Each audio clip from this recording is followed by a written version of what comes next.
Benvenuti in un nuovo episodio di Espresso Podcast. Come descriveresti quello che stai facendo, il tuo progetto?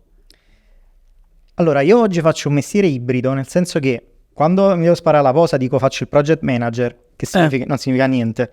È quello che a volte scrive progetti, a volte li implementa. E io mi sto occupando di cercare fondi per fare cose che mi piacciono. E ti faccio un esempio, adesso stiamo realizzando un vicolo, che realizzare un vicolo sembra che faccio il costruttore e non è proprio così. Anche ingegnere. Esatto. Abbiamo trovato dei soldi per recuperare una strada che era completamente abbandonata, come attraverso l'arte, la cultura e i libri. Cioè abbiamo chiamato degli street artist, dei designer, la maggior parte volontari, che hanno il sogno di cambiare un po' dei vicoli abbandonati alla città e hanno messo il loro lavoro a disposizione degli altri. E quindi con quel po' di soldini che abbiamo raccolto siamo riusciti a ridare un volto nuovo a una strada di Napoli, partendo da un'idea antica, di sapere che 300 anni fa a Napoli facevano le truffe. Notizia sconvolgente. Però facevano delle truffe particolari, la truffa della fune in particolare, cioè mettevano delle funi Non l'avevo mai sentita. per far cadere le persone di notte, approfittando del vicolo buio. Quindi tu passeggiavi con la tua borsetta, a un certo punto alzavano questa fune, cadevi, un complice rubava la borsa e scappavano. Cioè Anna e Barbera proprio. Assolutamente. Tom e Jerry, quello stile lì è. Esattamente quello. Ho capito. Tant'è che a Napoli, mentre noi oggi diciamo ma che te crire, vado a mettere la fune e vado a rubare, all'epoca si diceva ma che te crire, vado a mettere la fune a notte, vado a mettere la fune di notte proprio per rubare, capito? E praticamente 300 anni fa successe questa cosa incredibile, che chiaramente capirono che il problema era che i vicoli erano bui, abbandonati, e quindi per illuminarli, visto che non c'era corrente elettrica, mettevano le lampade. Però i ladri si rubavano pure quelle, quindi non si riusciva a risolvere. A un certo punto ci pensò un prete, geniale, disse guardi re, c'era ancora il Certo. re, disse secondo me se mettiamo le lampade davanti alla Madonna, per devozione manco i ladri se le rubano. E così è successo.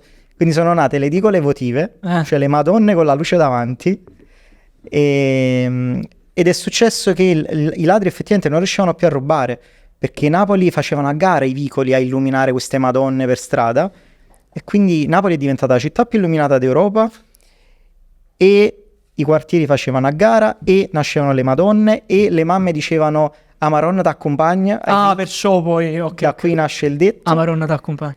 E incredibilmente con la devozione e questa idea creativa di un prete, Napoli si salva dalle truffe. Allora noi 300 anni dopo abbiamo copiato l'idea, abbiamo detto invece che le edicole votive, i santi e le madonne, lasciamoli dove stanno per amore di Dio, ma abbiamo fatto le edicole culturali, cioè dei tempietti, dove al posto delle madonne e dei santi ci sono i volti di Napoli, Troisi, Pino Daniele, Sofia Loren, eccetera, eccetera, e dentro i libri illuminati. La gente li rispetta come se fossero dei santi effettivamente, e questa cosa ci aiuta a recuperare le strade di Napoli. E questo è uno dei progetti di cui mi sto occupando oggi. Che mestiere fai? Non lo so, però mi sta piacendo. L'attivista. In qualche modo l'attivista. Allora, per chi ci ascolta al di fuori di Napoli e della Campania, voglio spiegare brevemente quello che sei e che fai. Sì. Mettiamola in questo modo. All'interno della città, specialmente il centro storico, ci sono molte strutture che vengono confiscate alla camorra, alla mafia, e riqualificate, e la tua associazione le trasforma appunto in arte, e fai questa bellissima analogia tra l'arte e il sacro. Sì, diciamo che l'analogia è questa, che se la camorra impoverisce i territori, secondo me noi dobbiamo invece arricchire i territori. Se la camorra rende brutte le strade, noi dobbiamo renderle belle. Se dove c'è la camorra si spaccia droga, dove non ci deve essere la camorra noi dobbiamo spacciare libri, cultura, bellezza, arte. Secondo me l'analogia è questa qua. E te lo dice uno che è stato segnato dalla presenza criminale in 2 stagioni della sua vita. La prima è che è quando avevo 1 anno. Mio nonno è stato sparato nella sua azienda. Ha detto di no al pizzo, e uno dei criminali che gli aveva chiesto il pizzo lo ha sparato. Si è presentato nella sua azienda, non era la prima volta, era il terzo no che mio nonno gli dava. lui gli ha puntato la pistola contro e lui ha fatto una cosa strana a mio nonno che mi ha colpito molto, perché io l'ho letta dalle cronache dei giornali. Cioè gli ha messo la pancia vicino alla pistola, che se ci vede è una cosa un po' strana, no? Uno ti punta la pistola contro e tu gli metti la pancia come a voler premere contro la pistola. Forse come a voler dire, chissà se veramente tieni il coraggio, tieni le palle di sparare. Forse come a volerlo allontanare, forse come a voler dare Sfidare. il tempo agli operai di scappare. E così è successo, sono scappati e hanno chiamato la polizia. Poi però il colpo è partito, mio nonno ha provato ad alzarsi a scappare e questa persona poi gli ha sparato alle spalle gli altri colpi. Allora, quello che mi è rimasto in testa è che la camorra, le mafie, sono qualcuno che con prepotenza cerca di arricchirsi sulla tua fatica, sul tuo lavoro onesto, e poi alla fine ti spara alle spalle.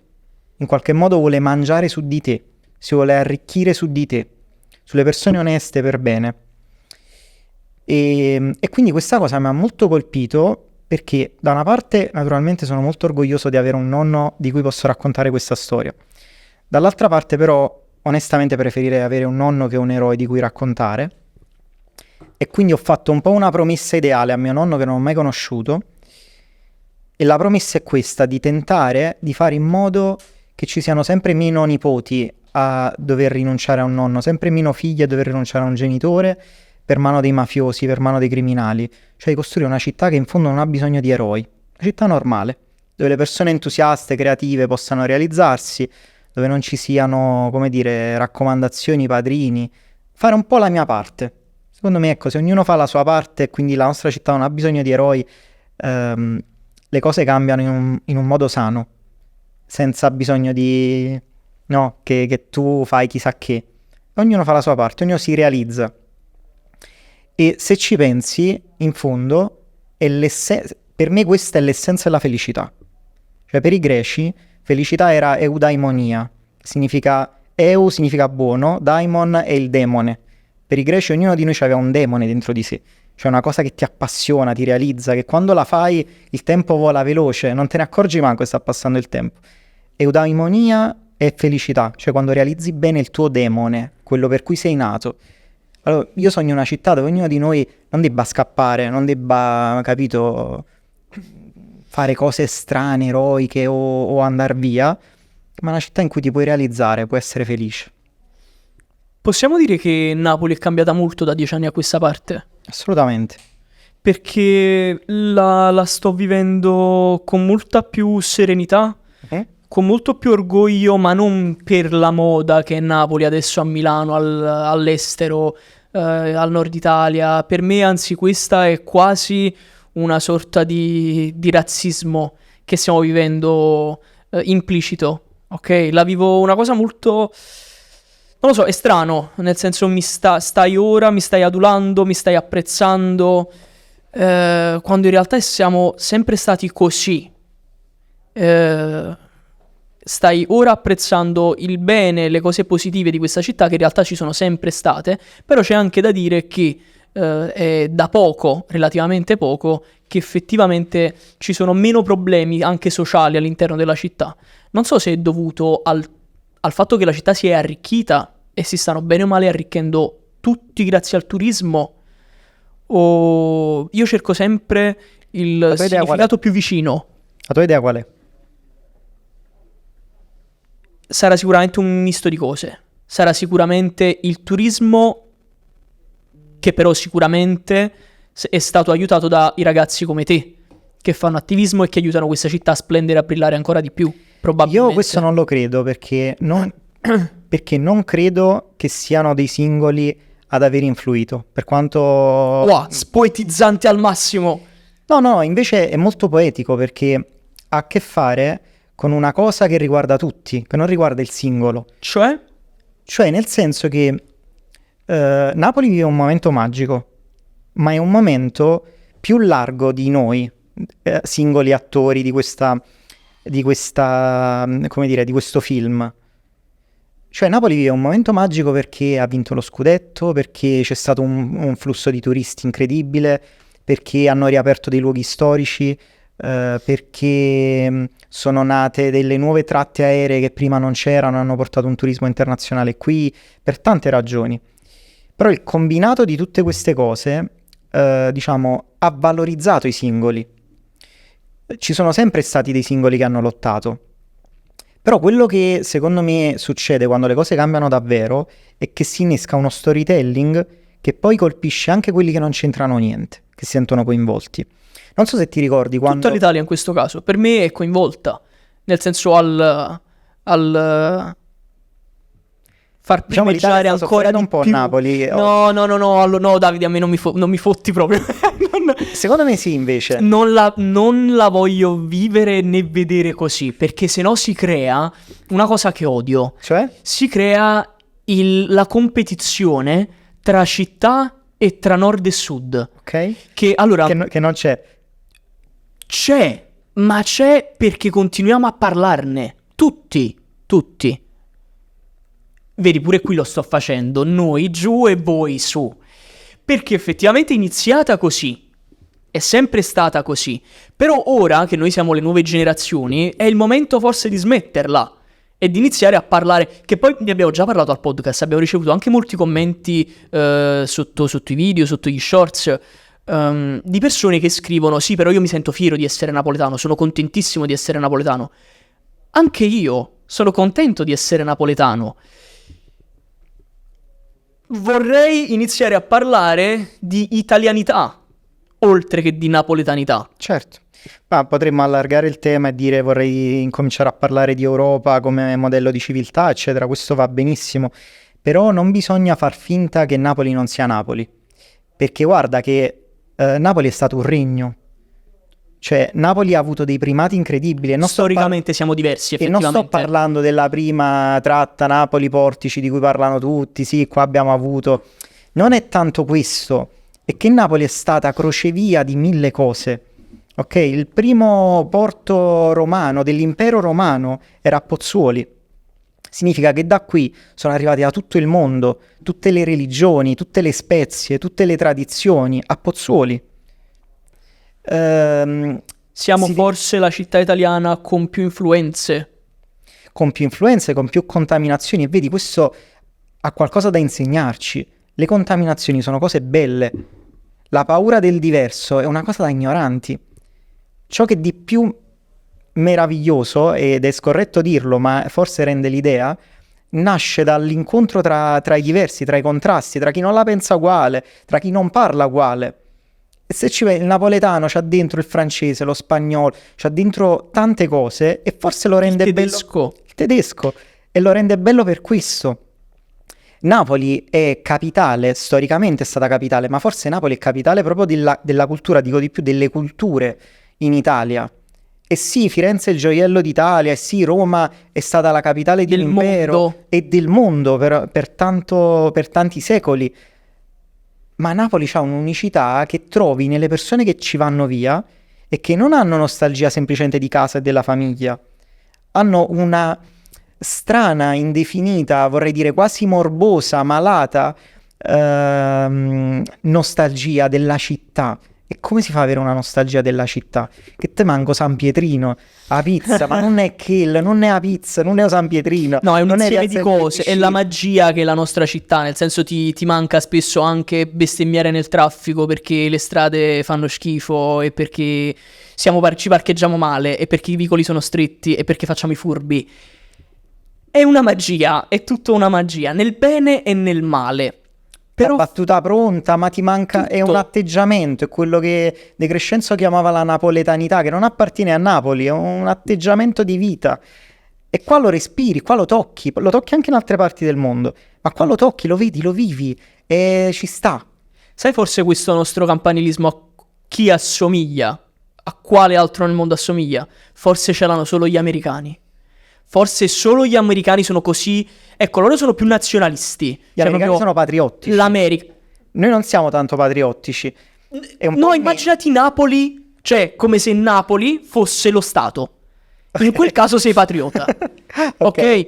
Però è così. Cioè noi siamo molto... Questa è una cosa bellissima.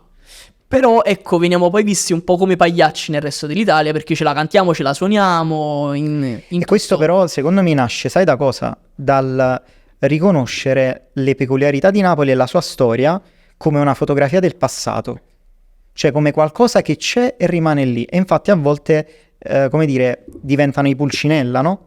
Cioè il Maradona e il Totò, i simboli del passato, che sono bellissimi, fanno parte della nostra storia e vanno bene. Però Ma sono se pure rimangono esseri umani che hanno fatto cose strabilianti, cioè nel senso... strabilianti, però se rimangono delle foto del passato, non danno niente di più. Invece la storia deve diventare creatività, opportunità, innovazione. Quando noi a Napoli teniamo delle cose che appartengono all'oggi, non solo al domani, al ieri, che possono dire qualcosa nel mondo. E invece io vedo una città che campa solo sul passato, un pezzo di città che campa solo sul passato, e perciò a volte diventa un po' troppo nostalgica, troppo piagnona, troppo... sfottuta, perché anche sono sempre le stesse immagini, perché abbiamo il murales di Maradona ed è sempre Maradona, abbiamo vinto il terzo scudetto e viva Maradona, che non c'è niente. Vabbè, Totò in realtà forse è una delle più acculturate, perciò non viene proprio... Però forse in qualche modo c'entra pure quello, cioè ha a che fare con questo fortissimo senso di rivalsa, cioè Maradona... è un simbolo naturalmente, come tutti i simboli dice di più di quello che è stato veramente come uomo, come persona. Che Maradona era lo scugnizzo napoletano che però ce l'ha fatta ed è diventato ma un che ce numero l'ha uno al fatta, ma mondo. che ha dimostrato che possono vincere pure i poveri, che ha dimostrato esatto, che può esatto. vincere il popolo in qualche modo. Ecco, in questo sentimento noi ci ritroviamo un po' tutti. Se vuoi anche a Sanremo quello che è successo Con Joliet, certo. in fondo è questo, è dire può vincere pure Scugnizia Secondigliano. Però pure lì siamo stati derisi perché vabbè, lì poi entra in mezzo la cattiveria e lo stereotipo e poi noi andiamo in freva e quindi si crea ancora più competizione. Come avete votato, Joliet? Con il reddito di cittadinanza? Oppure le 1000 sim che ci avete a testa? Mi sembra molto quella disputa tra bambini delle scuole elementari. E sai in cosa stiamo entrando? Stiamo È entrando... un circolo vizioso che non finisce mai. E che è Napoli. Cioè, è come dire Piazza del Plebiscito e Monte di Dio. Cioè Napoli è tutte e due le cose insieme. Napoli è la mega piazza, il Museo Nazionale, il vicolo strafotografato e poi è i vicoletti di merda, scusami il termine, completamente distrutti, lasciati abbandonati, il Vascio con le prostitute. C'è tutto questo. Io guarda, ho letto da poco Il ventre di Napoli, Matilde Serao, e alcune scene sembravano di oggi, come se si fosse fermato il tempo, come se la povertà estrema e poi l'immagine di copertina convivono insieme. E Napoli è questo, è una contraddizione interna. No, aspetta, il tempo che si è fermato è un po' il sud Italia. Sì. Il tempo nel sud veramente si è fermato. Sì. Questo anche per colpe politiche. Perché effettivamente, statisticamente parlando, storicamente parlando, il sud Italia è sempre stato un po' denigrato, ha sempre avuto meno incentivi rispetto al nord. Aiuti politici, aiuti economici. E questo è scritto nero su bianco, quindi non ce lo stiamo inventando. Però è anche il fascino del sud Italia, della Sicilia, della Campania. Ma io questo ti volevo dire, cioè è un rapporto tra filosofie. Io non voglio passare come quello che odia il proprio popolo e la propria città. Io voglio soltanto lanciare, io personalmente, un messaggio. Vorrei, con le nuove generazioni, che ci evolvessimo un po'. Che facessimo, ecco, la parte di quello figo a scuola. Capito? Che magari viene anche sfottuto, però è un numero uno. E lo sa che è il numero uno, quindi non ha bisogno poi di controbattere, perché con il tempo si mostrerà da solo, cioè quello che fa parlerà per lui. Certo. E non c'è bisogno di farci prendere in giro di questa maniera, non perché fare i permalosi. Certo, però sai qual è il problema? Che a volte si compete su dei livelli completamente diversi. Cioè, tu puoi fare il figo a scuola, però se il programma scolastico è diverso tra il mio e il tuo, è un po' diverso il tema, capito? Cioè, noi dobbiamo creare le condizioni perché poi la creatività sbocci. E a volte è questo che manca. E io questo lo sento moltissimo. Io, lavoro alla sanità con delle associazioni che ho contribuito a fondare, con cui ho conosciuto ragazzi, bambini, che avevano storie devastanti nella loro vita. La mamma si prostituiva in casa, il papà era carcerato, bambini che non andavano a scuola ma vengono al nostro corso di teatro. Io sto dicendo che ci sono delle situazioni che sono talmente estreme di cui Napoli fa finta di non vedere. Napoli tutta, la Napoli bene, quella del Vomero, quella di Posillipo, quella, come dire, dei professionisti in gamba, quella di chi ha qualche opportunità in più, quella di chi si può permettere il master, anche fuori ma anche a Napoli, e quella di chi non si fa il problema a uscire il sabato, la domenica e il venerdì, perché ce li ha i soldi in tasca, magari anche non suoi. E questa è una Napoli e va bene che ci sia questa Napoli qua, però noi facciamo finta di non vedere che c'è tutto il resto e a volte abbiamo un problema di accettazione e come non riconoscere che nella propria famiglia ci sta un parente un po' così e facciamo finta che non sia parente nostro, ma è parente nostro, è casa nostra, la nostra famiglia. E questa è Napoli con tutte le sue contraddizioni. Sai Giro, mi raccomando, lo sai come fare, come comportarti quando entra in casa. Fai finta della letterina. Chiudi un occhio, vabbè, quando parla non ti preoccupare, quello zio è fatta così. Noi abbiamo avuto qui Bruno Mazza, un'infanzia da vivere. Non lo conosco. Allora, la sua storia è molto semplice. Ex boss di Camorra, che adesso aiuta a riqualificare il Parco Verde di Caivano. Ok. E fa ogni giorno, quotidianamente, delle cose eccezionali per il suo quartiere. Proprio un capovolgimento totale dell'essere umano. Quello che ci ha raccontato ci ha fatto capire perché è successo questo, perché è cresciuto con quegli ideali, con quelle voglie, perché è andata così la sua vita, la sua esperienza di vita. Perché non aveva altre distrazioni, perché non aveva nient'altro in quel quartiere da fare, perché è un quartiere dimenticato e abbandonato a se stesso. Perché se ci sono dei fondi non vengono dati a Caivano, a Pomigliano, a Giuliano, vengono sempre dati Mergellina, Vomero, cioè diceva lui, si fa sempre a chi figlia e a chi figliastri. Pure nella stessa campagna non ci si comporta in ugual modo con tutti i quartieri di Napoli. E questo è sbagliato perché lui appunto ci ha spiegato che come puoi salvare un bambino del Parco Verde e non farlo scendere con la pistola in mezzo alla strada? Ma costruisci un campetto da calcio, fai delle cazzo di altalene. E vedi come i bambini poi iniziano a giocare con altro, iniziano a ragionare, a pensare, a svagare. E sanno che c'è altro, non c'è soltanto la prostituzione, non c'è soltanto dover fare la rapina. Sì, io sono molto d'accordo, però penso anche che non è solo una questione di soldi e di cose che si fanno, perché altrimenti rischiamo di fare le inaugurazioni. Cioè, il tema non è inaugurare una nuova altalena o un nuovo campetto. Il tema è preoccuparsi che quell'altalena, che quel campetto, che quella piazza, che quel vicolo, quello che vuoi, diventi poi qualcosa che funziona. Attività, certo, facciamo la scuola calcio, facciamo il teatro. Sì, ma questo... che poi è una vita, capito? Che poi ci sono le persone che se ne prendono cura. Certo. Che poi c'è una comunità che in qualche modo a quel bambino gli dice: oh, vieni a giocare. Non il campetto per il campetto. No, era una... Sì. No, ma... metaforicamente parlando. Non volevi dire questo. Però io lo sottolineo perché invece è quello che spesso vedo. Cioè non c'è solo un problema di soldi e non c'è solo un problema di opportunità. C'è un problema di comunità, che è una cosa ancora un po' diversa. Allora, io mi sono trasferito da 2 anni al centro storico, e non sono nel centro storico, sono di Colli Aminei, che come ti ho detto prima è il Vomero che non ce l'ha fatta, quindi ha delle sue, diciamo, analogie. Il centro storico è un altro mondo. Io abito alla fine di Via dei Tribunali, in una piazzetta che è una piazzetta di spaccio, e mi sento sconfitto tutti i giorni. Ho difficoltà a dormire perché si contano i soldi e si urla a tutte le ore della notte.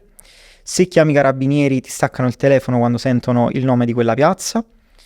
Ho visto con i miei occhi, ho i video sul cellulare di bambini che escono da un basso,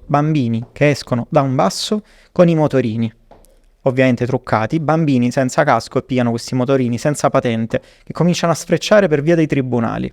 Ma cosa devono fare? Cioè loro questo sanno. Il problema non è cosa devono fare, il problema è perché nessuno ferma questa cosa. Perché io non sono un detective, sono anche abbastanza scarso a capire le cose, ci arrivo con un po' di ritardo perché è proprio una mia deformazione. Ma se l'ho capito io, se c'è una panetteria che si chiama il tra l'altro hanno avuto anche una certa dose di ironia, dove si prostituiscono delle donne dentro.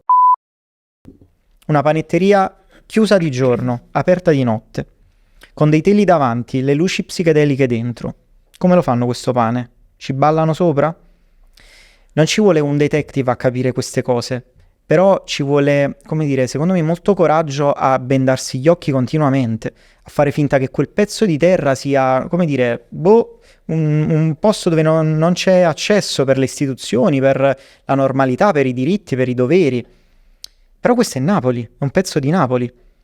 Io che ti stavo incensando, come dire, la filosofia napoletana, le bellezze, le peculiarità, la cultura, riconosco che anche questo. Perciò ti dico, è tutto insieme Napoli. E io credo che poi alla fine è talmente trasbordante questo qualcosa che non va bene in alcune zone, che diventa la giustificazione migliore per non fare più. Cioè, quando tu vedi una speranza, vedi un'opportunità, tu ti impegni. Una persona normale si impegna perché vede che può raggiungere quella cosa. Io posso fare questi soldi se mi impegno e allora mi comincio a impegnare e c'ho quell'obiettivo. Io posso costruire questa, eccetera. Ma se tu sai per certo che non lo puoi fare, è impossibile. Non puoi non puoi avere un posto di lavoro normale. Non puoi... Cosa succede? Che sul piano psicologico questa cosa retrocede come disimpegno. Se non posso cambiare le cose, allora non mi impegno più. E allora è il regno del chi sopravvive. È un meccanismo complesso, sono degli ingranaggi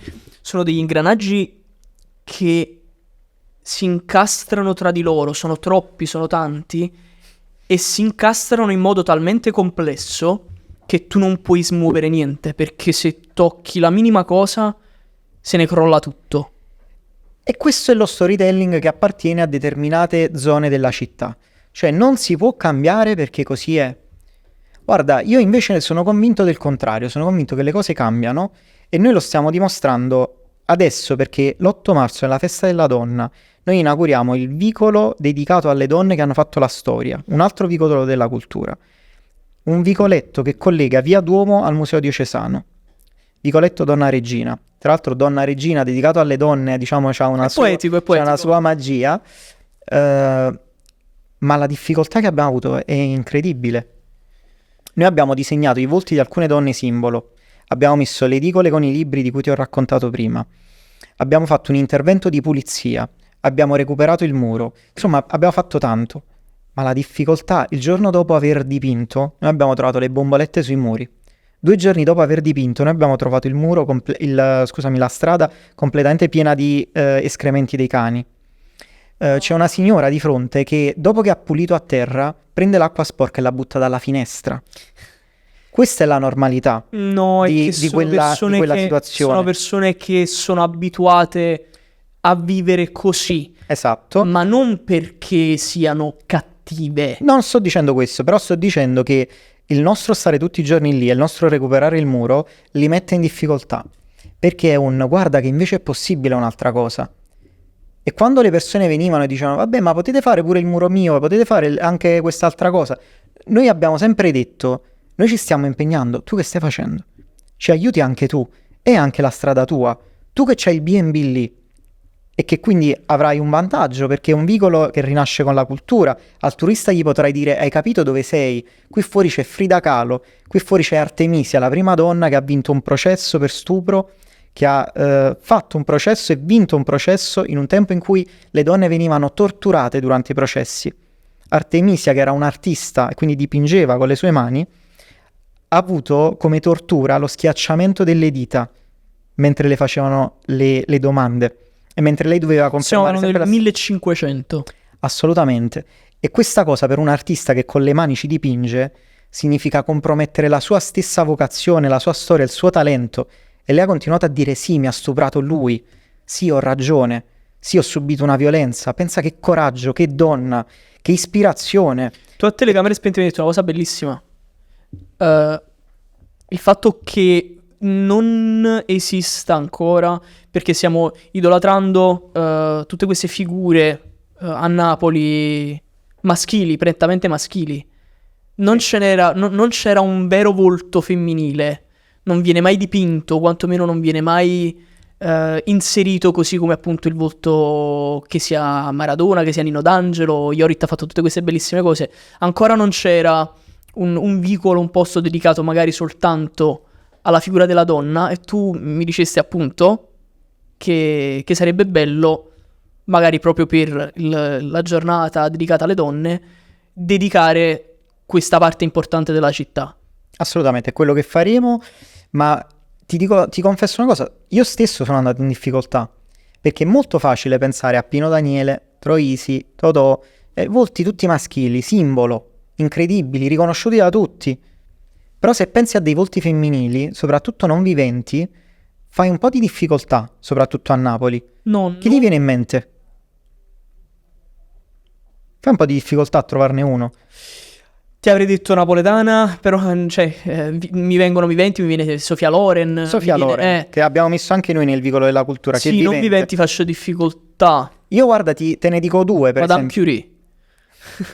Te ne dico due di napoletane. Sì. Guerriera Guerrieri, il nome già dice tutto, diciamo. Che conosco. Che non conosci, come non conoscevo nemmeno io, che è stata la direttrice della biblioteca di Palazzo Reale, una donna eroica, perché durante i bombardamenti questa signora andava a prendere i libri di Palazzo Reale per metterli in salvo. Una signora che per salvare la cultura di Napoli ha rischiato la vita.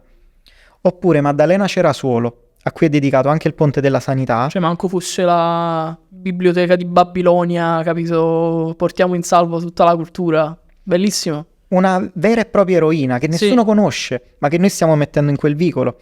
Oppure Maddalena Cerasuolo è una donna premiata con la medaglia al valor militare, quindi una militare praticamente, che però era una popolare che ha combattuto alle 4 giornate di Napoli e ha sfidato i militari nazifascisti per liberare Napoli dal nazifascismo. Bellissimo. Cioè sono persone vere e proprie eroi che però nessuno conosce. E però vedi, questo richiede uno sforzo, e secondo me questo sforzo al cambiamento, che è una roba difficile, come quando tu diciamo sei grasso come me, che ormai non faccio sport da una vita, e rimetterti a fare sport è faticoso. Però quando stai bene e lo sport fa il suo effetto sul tuo corpo, tu lo senti che stai meglio. Sì. Ed è sempre lo sforzo del cambiamento, è sempre più facile impigrirsi. Sì, però questo è secondo me dovuto alla storia, è un problema proprio storico di anni in cui viviamo, perché la donna è sempre stata molto emancipata, e questi movimenti femministi 60-70 anni fa non c'erano. Sì. E adesso, negli ultimi 40 anni, stiamo dando così tanta importanza. E quindi le donne forse vengono anche importanti, vengono dimenticate anche per quello. Perché magari 70, 80, 90 anni fa una donna con le palle faceva qualcosa di importantissimo, però era in secondo il patriarca di turno diceva no, ne hai fatte niente, chi se ne importa. Sì, e dici bene, negli ultimi anni noi abbiamo visto delle donne che hanno combattuto. Io credo che questi siano gli anni in cui le donne e gli uomini debbano combattere. Cioè oggi la questione femminile è una questione degli uomini. Non solo perché il tema dei femminicidi è tutto un tema culturale, chiaramente, che dobbiamo combattere. Cioè io vedo sempre più ragazze, ragazzine, anche bambine, che fraintendono il possesso con l'amore. Tu sai che ci sta tutta questa narrazione sul malessere. Mamma mia. Io una volta ho chiesto a una ragazzina, ho detto ma voi perché vi piace sto malessere? Sarebbe, per chi non lo conosce, il ragazzo un po'... Perché va di moda su TikTok. Perciò. Un po' violento, un po', come dire, come possiamo descrivere il malessere? Come lo puoi descrivere? In modo, vogliamo essere proprio molto chiari. Vai. Che se sposti con la bocca e ti vedi con un altro, ti deve picchiare. Che non puoi scendere di casa vestita come vuoi tu ma come vuole lui, che non può andare a ballare da sola con le amiche. Questo è il malessere fondamentalmente. O che se devi scendere di casa devi fare la videochiamata perché lui ti deve guardare, mentre addirittura pensa che ci sono delle ragazze che quando vanno in gita in terza media o in quinta superiore e vanno a ballare, perché va a ballare tutta la classe, e loro devono stare tutto il tempo in videochiamata con i fidanzati. No, ma questa è una moda. No, questa è una moda, Davide. È così. Cioè io faccio ancora incontri nelle scuole e le ragazze mi raccontano questo. Ma è una cosa del sud? Non lo so se è una cosa del sud, però le persone, i ragazzi e le ragazze con cui parlo io, che ho incontrato, mi dicono questo.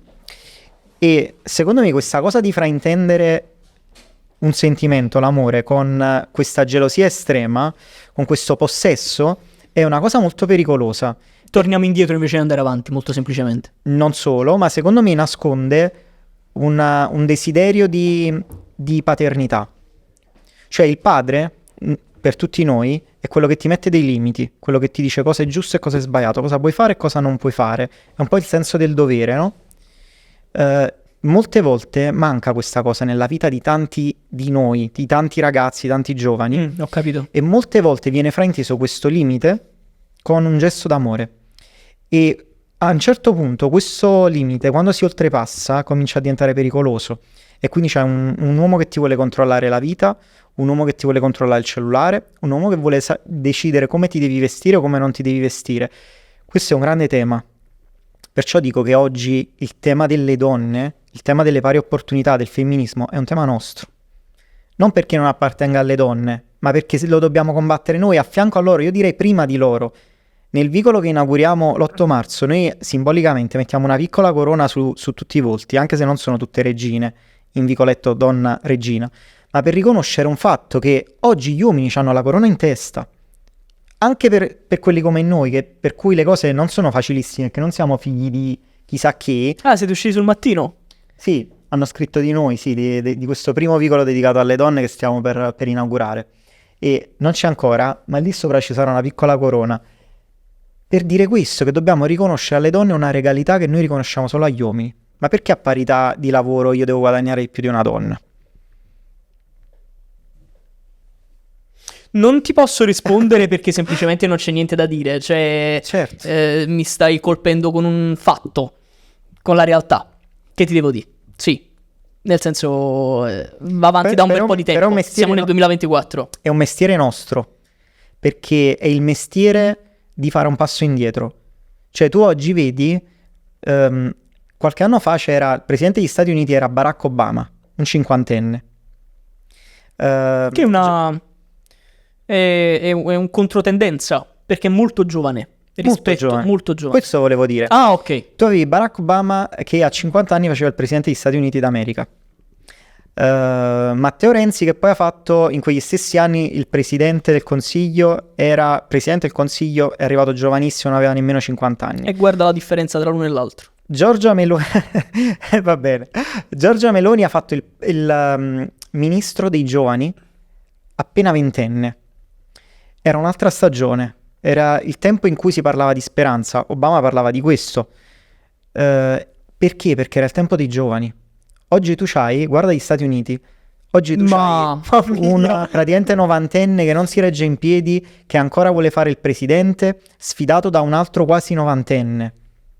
Cioè tu c'hai una società dove la gente non vuole mollare niente. Per questo dico la nostra sfida deve essere quella di mollare qualcosa. Anche per noi che abbiamo ben poco, perché noi ragazzi, noi giovani, abbiamo poco. Non abbiamo grandi cose ereditate, come dire, no? A livello di diritti, di ricchezze, dico. Però perché veniamo da un periodo storico molto fertile e felice. Quindi è pure quello, cioè io quello che ho notato, l'ho detto, non mi ricordo in quale altro episodio, però che quello che si nota è che nei momenti di difficoltà nascono persone forti e nei momenti invece quelli più, sai, è tutto bellissimo, rose e fiori, nascono poi crescono persone deboli. Sì. E noi stiamo crescendo abbastanza deboli perché abbiamo tutto, cioè in realtà noi non è vero che non abbiamo niente, noi abbiamo qualsiasi cosa. Sì.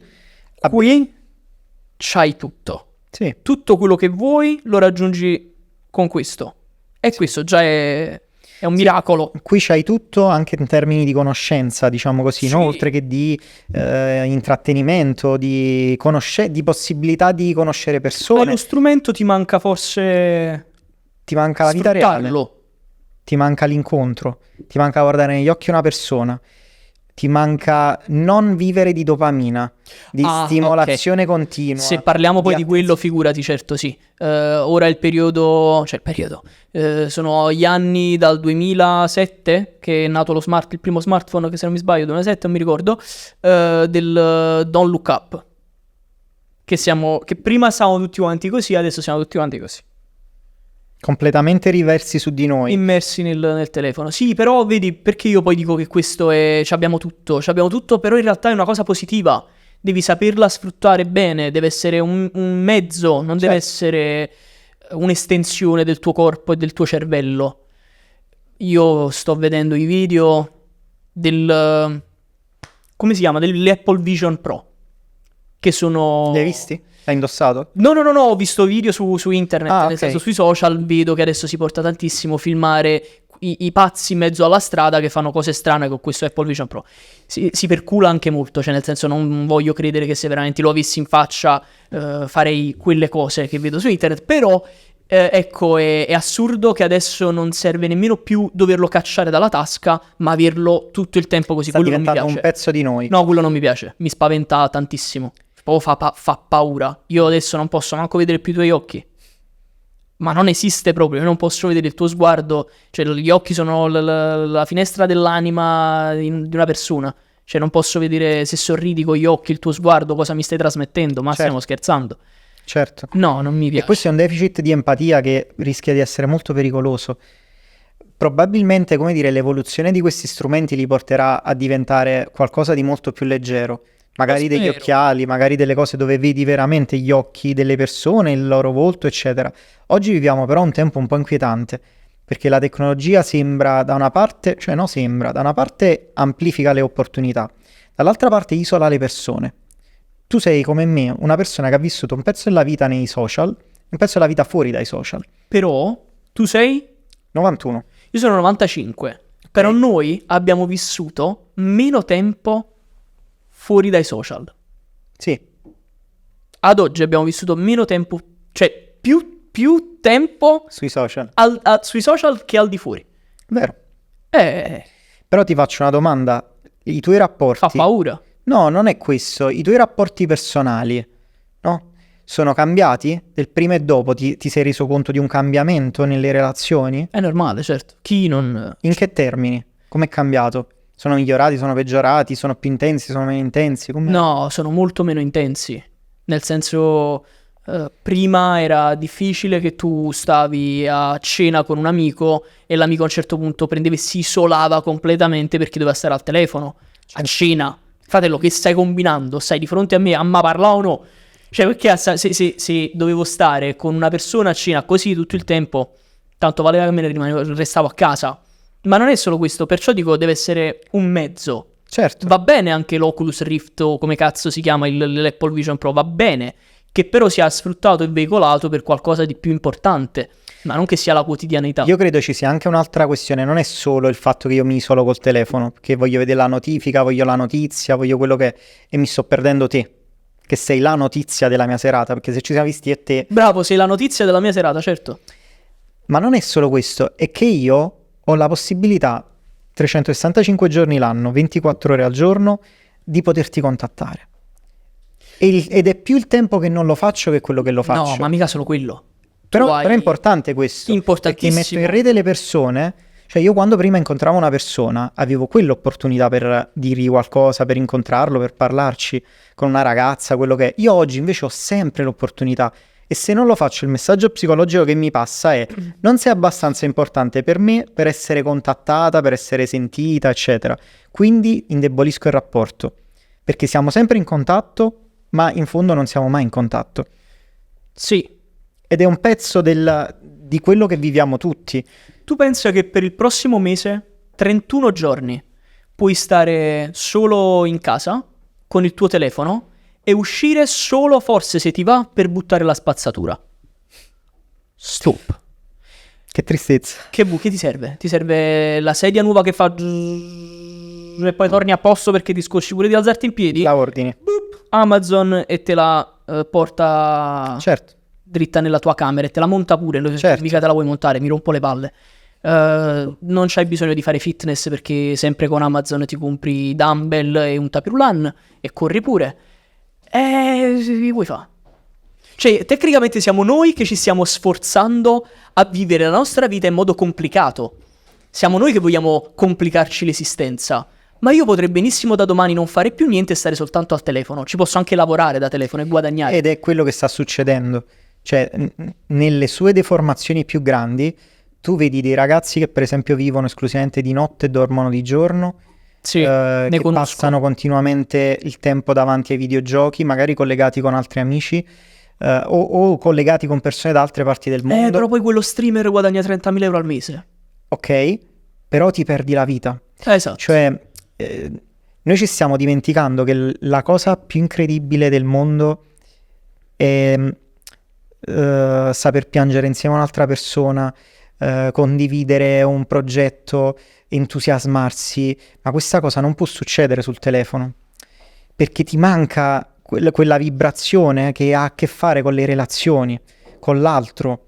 Questa cosa qua noi ce la stiamo perdendo. Io ti posso fare emozionare con un video, se metto la musica giusta, se lo costruisco nel modo giusto, se lo storytelling è fatto bene, io posso passarti un sacco di emozione, ma non è quello che mi cambia la vita. Mi può ispirare in quel momento, ma ciò che poi alla fine ti rimane è la persona che chiami quando sei triste la sera e hai bisogno di qualcuno. Guarda, ti racconto questo. Io ieri sono stato da mio padre che purtroppo è gravemente ammalato di una malattia degenerativa neurologica. Papà ha appena 60 anni, faceva il medico, ho curato io il suo prepensionamento perché altrimenti dovrebbe stare ancora al lavoro. Adesso fa fatica anche a ricordarsi il mio nome, ha bisogno di tutto, ha bisogno di essere imboccato, ha bisogno di essere accompagnato in bagno, non riesce a sedersi da solo. È cambiato lo sguardo delle persone. Lui prima era il pediatra dei Colli Aminei che aveva il suo studio con i giocattoli. I bambini andavano là e si divertivano, avevano i libri, lui giocava con loro, era stimato. Tutti mi chiamavano per dire: puoi aggiungere anche mio figlio, anche se papà già ha troppi pazienti. Oggi le persone lo guardano a volte con tristezza, a volte, come dire, come a voler scansare, no? Una persona, perché si è deformato completamente. Ieri è successa una cosa molto intima e molto bella, perché lui, che difficilmente riesce ad articolare dei pensieri che riesce a comprendere, mi ha parlato di suo padre, cioè di nonno, del nonno che è stato sparato e che ti ho raccontato all'inizio.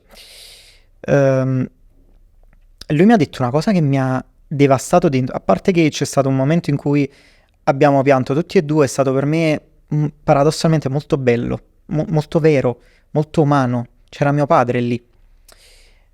Lui mi ha detto: io vorrei papà perché lui mi poteva proteggere. E io ho detto: papà, ma da cosa ti doveva proteggere? E lui mi ha detto, lui mi avrebbe detto: ce la puoi fare. Nella sua testa lui ha collegato questa cosa, cioè non era un mi avrebbe protetto dalla malattia, non era un mi sarebbe stato vicino, mi avrebbe portato in bagno, ma non è questo. Era qualcuno che ti poteva dire: ce la puoi fare. E questo è il senso di stare al mondo, cazzo. Cioè, se ci togli questa roba qui, no? Il fatto che poi i lutti li viviamo insieme, che abbiamo qualcosa per cui godere e per cui piangere, i giorni di risate da sbellicarci e quelli di tristezza dove però ci sentiamo uniti in un'unica tristezza, ma che senso ha tutto il resto?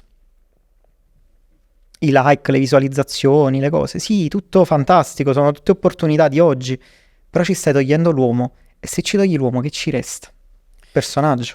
E questo sei molto tu, cioè anche per questo tu poi l'uomo, le persone e la cultura la prendi e la metti in arte, grazie all'arte, in perché per riqualifiche.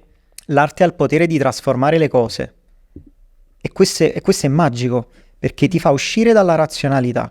Cioè la razionalità è che questa tazzina è una tazzina e non è nient'altro. Invece per l'arte questa non è una tazzina. Questo è un contenitore di una pianta che sta sbocciando. Un coltello è un coltello per tagliare, ma può essere anche uno strumento per, non so io, per appizzare il muro e appenderci un abito. Allora, l'arte fugge dalla stretta razionalità, ti fa fuggire, ti fa immaginare cose, ti fa trasformare le cose.